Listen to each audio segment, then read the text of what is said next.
SIC, welcome back to Sharing is Caring, yaitu suatu wadah yang terbentuk karena adanya keresahan-keresahan yang muncul dalam kehidupan kami sehari-hari. Dan kami coba mencari jawabannya dari sahabat-sahabat spesial kami. Semoga sharing ini dapat menambah referensi dan bermanfaat untuk Sobat SIC.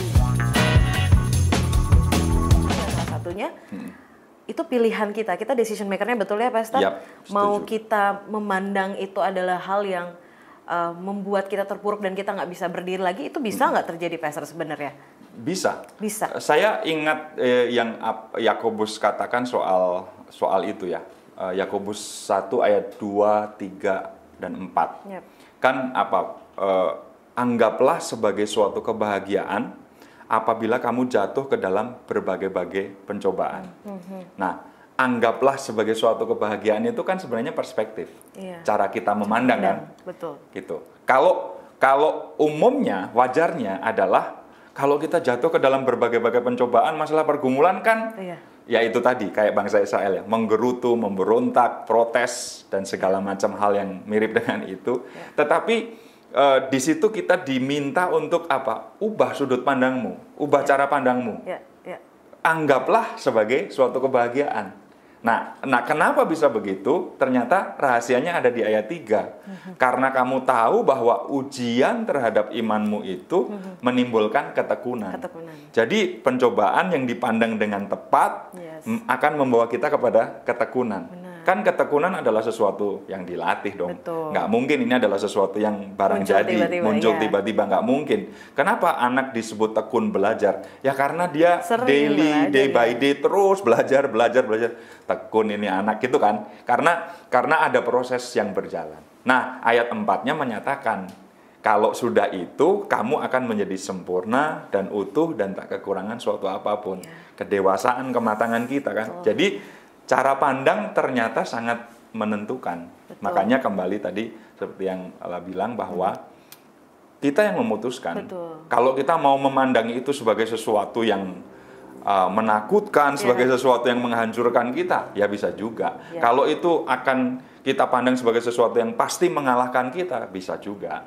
Tapi pilihan ada di tangan kita. Kalau kita lihat dari sudut pandang Tuhan yang akan membawa kita kepada ketekunan, lalu membawa kita lagi kepada kedewasaan, kita bisa untuk menghandle itu. Betul. Nah, benar Pastor, kita kasih tahu dulu nih sobat-sobat SIC mana nih yang masih suka bimbang. Pastor, coba mana kameranya teman-teman yang aktif? Oke ini ya. Ayo ubah cara pandang kalian ya. You are a decision maker, tapi tetap kita harus tahu apakah cara pandang kita ini justru membawa kita menjadi lebih terpuruk atau mungkin malah bangkit. So teman-teman yang melakukan keputusan tersebut ya Pastor ya. Pastor kasih pesan Pastor buat sobat-sobat SIC ini yang masih susah nih, galau nih. Coba Pastor. Kan disebut juga dalam 1 Korintus 10 ayat 13. Pencobaan-pencobaan yang kamu alami adalah pencobaan-pencobaan yang apa? Biasa kan? Yang tidak melebihi kekuatan manusia. Yang membuat luar biasa siapa? Yang membuat tidak bisa dihandle siapa? Yang membuat akhirnya menjadi besar sekali siapa? Cara pandang kita kok. Iya, jadi jangan lebay lah. Biasa aja semuanya itu. Kalau Tuhan izinkan terjadi, dia punya punya pengetahuan tentang siapa kita, sampai seberapa kuat kita untuk menghandle itu. Yes, cakep. Oke. Di note ya, sobat-sobat SIC. Oke, well, Pastor thank you banget Ina. Sekarang kita sering dengar gini, ketika ada orang nih yang misalnya dia jatuh sakit atau dia terkena beban yang begitu berat, persoalan, pokoknya sesuatu hal yang buruk banget deh gitu. Kadang ada banyak orang yang nyinyir, bilangnya bahwa lu sih nggak beriman, lu sih punya dosa apa lu gitu. Nah seringkali dihadapkan dengan orang-orang yang seperti itu begitu ya Pastor. Emang iman itu ada kaitannya ya dengan apa yang kita lakukan gitu dan juga kehidupan kita? Kita cenderung melihat sesuatu dengan sudut pandang yang mungkin pendek atau terbatas ya. Tetapi di atas itu semua ada sudut pandang yang lebih luas, yaitu sudut pandangnya Tuhan. Ya sih, kadang-kadang orang mengaitkan penderitaan, sakit penyakit dan segala macam masalah manusia itu dengan dosa. Setiap ada ini, aduh apa lu? Apa yang salah? Apa yang kamu sembunyikan? Kira-kira seperti itu pendekatannya ya. Padahal sebenarnya kalau dipandang sebagai sesuatu yang lebih luas, mungkin ada rencana Tuhan yang kita belum tahu karena kita belum sampai pada episode terakhirnya kira-kira gitu kan. Waktu Ayub mengalami itu juga dia kan pasti bertanya-tanya ya. Istrinya pasti bertanya-tanya. Sahabat-sahabatnya juga akhirnya memberikan saran-saran, arahan-arahan. Istrinya juga udahlah sangkali Tuhan dan sebagainya gitu kan. Karena sudut pandang mereka yang tadi pendek, terbatas. Tetapi sudut pandang Tuhan bisa jadi lebih utuh, jadi lebih komplit dari itu. Kalau kita lihat Ayub awalnya, ya kita mungkin bisa menyimpulkan Ayub itu orang berdosa. Tapi kan Alkitab mengatakan bahwa dia itu orang yang saleh, dia itu orang yang jujur, dia itu orang yang benar gitu kan. Dan kemudian justru sepanjang perjalanan hidupnya itu membuktikan bahwa apa yang disimpulkan di awal ini adalah sesuatu yang memang benar demikian gitu. Jadi tunggu sampai kisahnya selesai, tunggu sampai episode terakhir, baru kemudian kita menyimpulkan sih. Menurut saya itu lebih baik, apalagi kalau ini adalah sesuatu yang sedang terjadi di dalam kehidupan saudara seiman kita ya. Daripada kita menyimpulkan, wah dosa apa dia, wah salah kamu dan sebagainya. Apakah tidak lebih baik kita mungkin memberikan pendampingan? Atau kalau nggak ikut bantu solusi, setidaknya kita nggak usah ngerecokin, nggak usah ngomongin yang buruk-buruk dan sebagainya. Siapa tahu apa yang sedang dia alami itu adalah tahap di mana kemudian Tuhan akan mengangkat dia kepada level yang lebih tinggi gitu kan, atau sesuatu yang akan membawa dia dalam progres atau dalam proses yang sedang dia alami. Betul, Pastor. Nah, dengan kita beriman dengan Tuhan, gitu kan, kita yang tadi Pastor bilang, kita jadi tahu nih rencana-rencana Tuhan dalam kehidupan kita. Dengan kita melewati persoalan demi persoalan, kita nih lulus gitu ya, persoalan 1, 2, 3 gitu. Tapi kenapa sih Pastor, walaupun udah beriman juga, tetap aja masih susah, tetap aja kayaknya masih paling sengsara gitu ya, atau enggak, duh kok gini-gini aja hidup aku. Kalau kita lihat gitu ya, di orang-orang di luar sana kayaknya mereka nggak beriman, mereka hidupnya biasa-biasa aja, pokoknya nggak beriman begitu, mereka bahagia-bahagia aja kok gitu. Nah, kenapa sih ada stigma yang seperti itu, Pastor? Saya jadi ingat apa yang dialami oleh murid-murid Yesus dalam Matius 17 ya. Di situ ada anak yang Boleh buka, Pastor. Matius 17. Matius 17 ayat 14 dan seterusnya ya, sampai ayat 20 nanti. Ketika Yesus dan murid-muridnya kembali kepada orang banyak itu, datanglah seseorang mendapatkan Yesus dan menyembah. Katanya, Tuhan, kasihanilah anakku. Ia sakit ayan dan sangat menderita. Ia sering jatuh ke dalam api dan juga sering ke dalam air. Jadi, peristiwa seorang yang sakit ayan ini kemudian oleh orang tuanya dibawa ke murid-murid Yesus kan. Lalu murid-murid Yesus ternyata tidak bisa mengusir penyakit itu, menengking penyakit itu, dan akhirnya Tuhan Yesus sendiri yang kemudian menghardik setan yang ada di dalam anak itu keluar, lalu anak itu menjadi sembuh gitu. Nah, dalam ayat-ayat seterusnya kan kita bisa baca bahwa murid-murid itu kemudian menyendiri bersama Yesus, lalu dalam situasi kondisi itu nanya ke gurunya, "Guru, kok kami nggak bisa ya menyembuhkan anak itu? Perasaan tadi kita udah tumpang tangan, tumpang kaki, semua kita udah jurus apa kita lakukan," gitu kan. Nah, Yesus berkata bahwa hal itu tidak terjadi, anak itu tidak disembuhkan, karena kamu kurang percaya. Wah. Gitu kan? Jadi kata yang dipakai di situ oligopistis, kurang percaya. Jadi tahap kepercayaan, tahap iman yang tidak sampai pada plafonnya kira-kira gitu ya. Jadi dia masih kurang gitu ya. Jadi kurang percaya adalah sesuatu yang ternyata diterapkan, dipraktekkan, diaplikasikan oleh murid-murid Tuhan juga, gitu kan. Jadi murid-murid Yesus yang bayangkan tiap hari bersama dengan Tuhan, melihat apa yang Yesus kerjakan, bagaimana dia diajar oleh Tuhan, dimuridkan dan seterusnya, bisa berada di dalam situasi kurang percaya, gitu kan. Jadi keluhan atau anggapan bahwa kenapa ya saya masih seperti itu, kenapa saya begini dan sebagainya. Murid-murid Yesus juga mengalami hal itu dan Yesus menyebut mereka sebagai orang yang, hai kamu orang yang kurang percaya, gitu kan. Itu yang menjadi pengalaman. Tetapi sesudahnya kan Yesus kemudian mengajarkan soal kalau kamu punya iman sebesar biji sesawi, maka kamu bisa berkata kepada gunung ini untuk pindah ya, dan gunung itu akan pindah. Yang ingin Yesus ajarkan di situ adalah soal impossible is nothing. Apa yang tidak mungkin itu adalah sesuatu yang diubah di dalam Kristus itu menjadi sesuatu yang mungkin. Gunung yang berpindah itu berbicara tentang sesuatu yang mustahil, tetapi di dalam Kristus yang mustahil itu menjadi mungkin. Yesus ingin mengajar bahwa kamu mestinya punya iman seperti biji sesawi. Ya memang ada diskusi soal sebesar biji sesawi atau seperti biji sesawi di teks itu. Kalau sebesar tuh kayaknya kok iman itu jadi kuantitatif. Jadi kayak berapa kilo, berapa tingginya gitu yang bisa diukur gitu ya.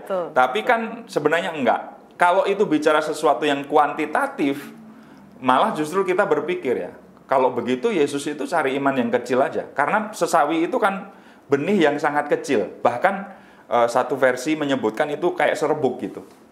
Jadi serbuk yang kecil tetapi nanti bisa menjadi bertumbuh menjadi pohon gitu kan.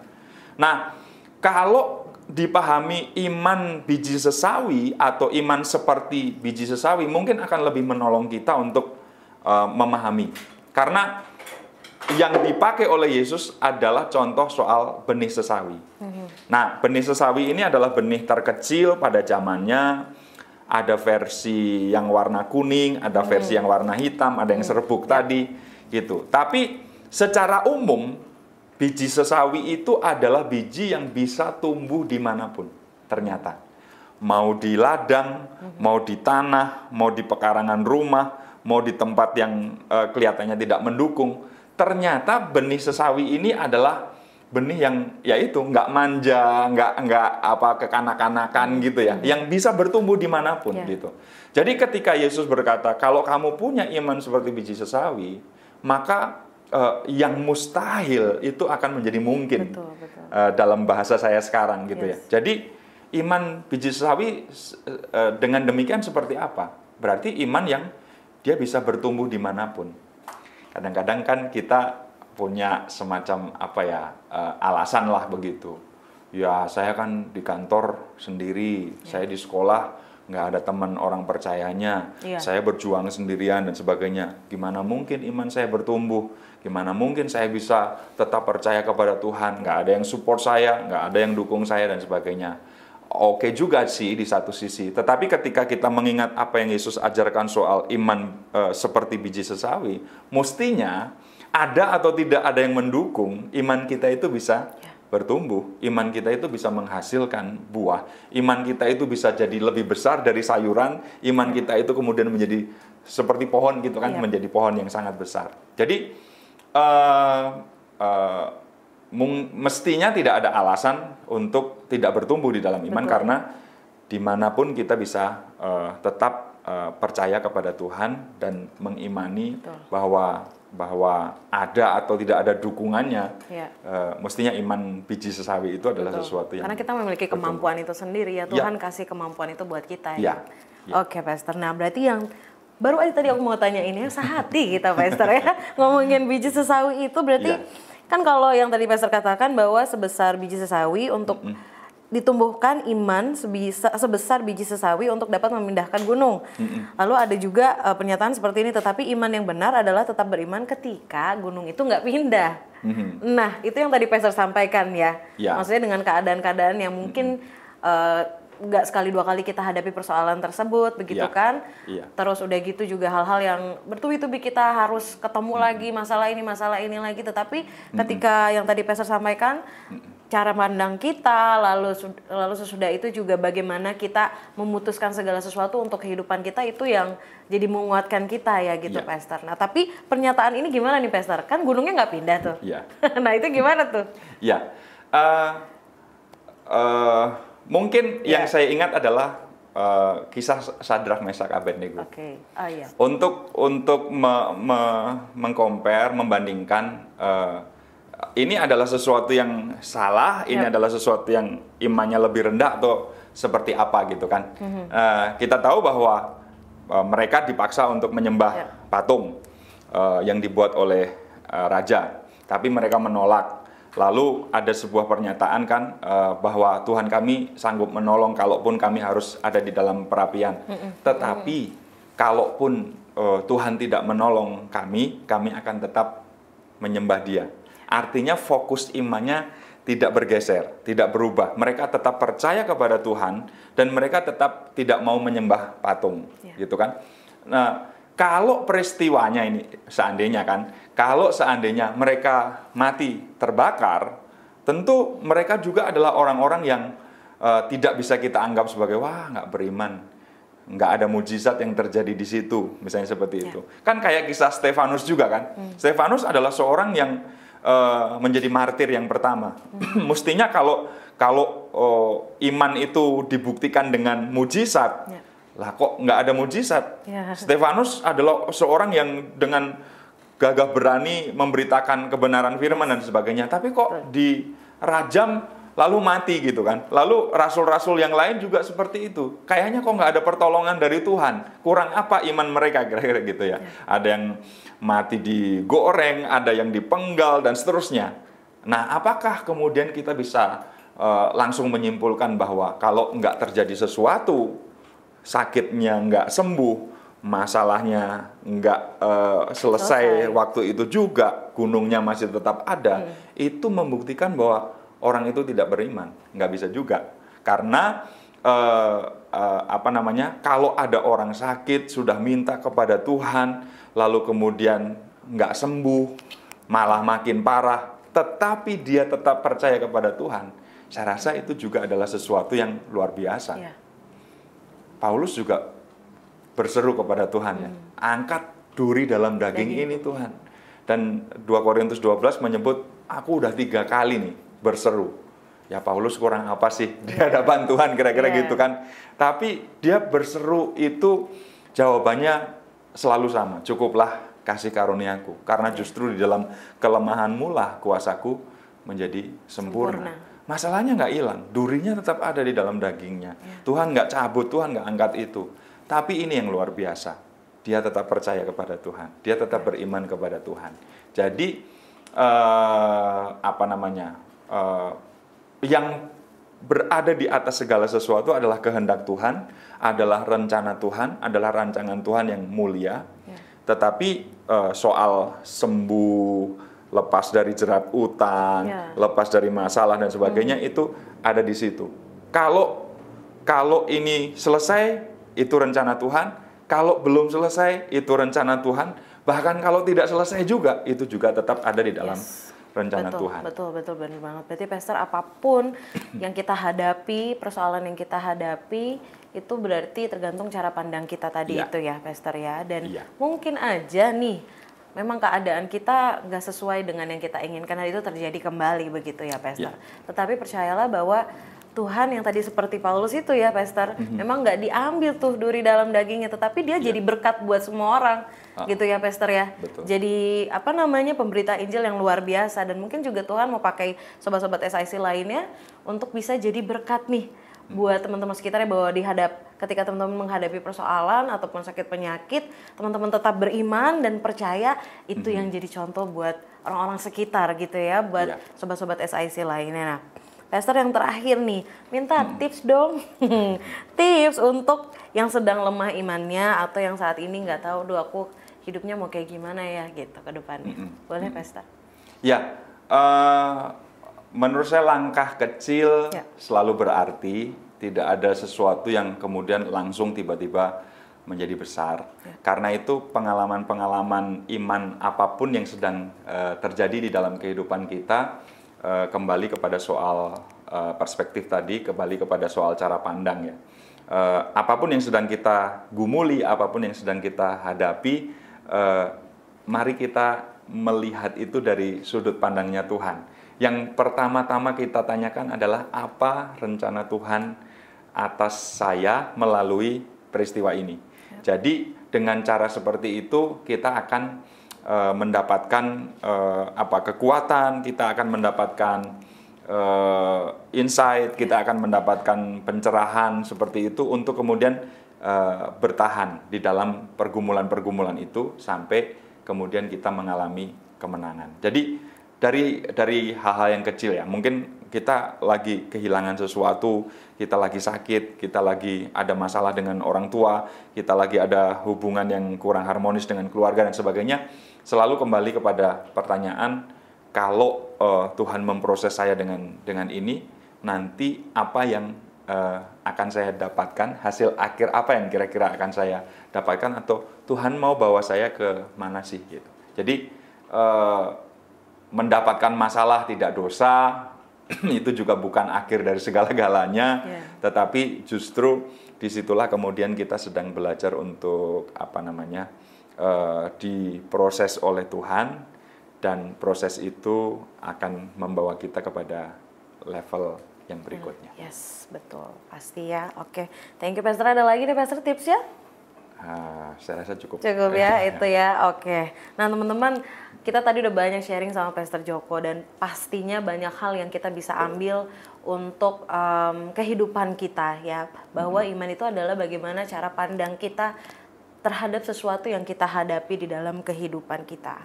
Nah, aku mau kasih beberapa poin-poin yang tadi kita udah sama-sama sharing bersama dengan Pak Joko. Iman itu adalah dasar dari harapan kita ya, dan itu bukti dari yang tidak kita lihat dan mungkin bahkan kita nggak dengar, tapi kita mau percaya itu dan juga kita imani. Dan juga iman tidak selalu ditunjukkan dengan mukjizat dan perubahan dari buruk menjadi baik yang kita lihat dengan mata.